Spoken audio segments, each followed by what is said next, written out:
గత 2 రోజులుగా సురేఖ తోటి మహిళను అని కూడా చూడకుండా చేస్తున్న విమర్శలు చాలా బాధాకరం. మహిళ మంత్రిగా వారు మాట్లాడిన మాటలను మహిళా లోకం ఖండిస్తుంది. మాజీ ఎమ్మెల్యే దాస్యం వినయ్ భాస్కర్ మీడియా సమావేశం ఆయన మాట్లాడుతూ, అమ్మ సురేఖ మహిళలు బతుకమ్మ పండుగ ఆనందంగా గడుపుతున్న సందర్భంలో మీ చర్యల ద్వారా వారు బాధపడుతున్నారు. కాంగ్రెస్ ప్రభుత్వం ఇచ్చిన హామీలను అమలు కోసం ప్రతిపక్షం పోరాడుతుంది.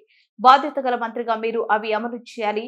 వాటి అమలు గురించి ప్రజలు అడుగుతున్న మోసి వెంట ప్రభుత్వం చేస్తున్న చర్యలకు కేటీఆర్ కి బీఆర్ఎస్ పట్ల ప్రజలు చూపుతున్న ప్రేమను తట్టుకోలేకే విమర్శించడం లక్ష్యంగా చేసుకుంటున్నారు.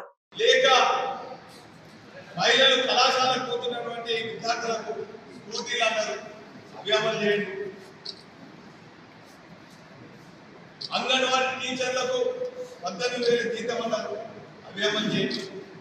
ఇవన్నీ కూడా అమలు చేయండి. నిస్సాయిస్థితిలో ఉండి ఈరోజు ప్రజలందరూ కూడా బీఆర్ఎస్ వైపు చూస్తున్నారు.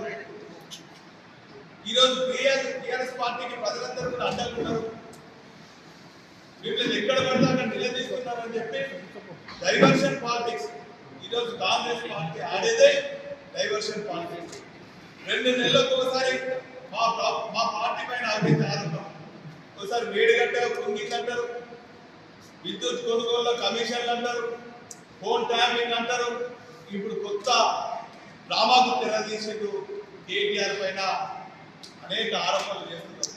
అమ్మా, నువ్వు మాట్లాడే ముందు ఒక మహిళగా ఆలోచించు. ఇటువంటి ఆరోపణలు చేసే ముందు సాటి మహిళా కుటుంబాలలో ఎంత ఆవేదన చెందుతారు, ఎంత ఆందోళన చెందుతారు, ఆ కుటుంబాలు ఏ తీరుగా అల్లకల్లోలం అవుతుందని ఆలోచించవలసినటువంటి నైతిక స్పృహ నీకు ఉండాలని చెప్పి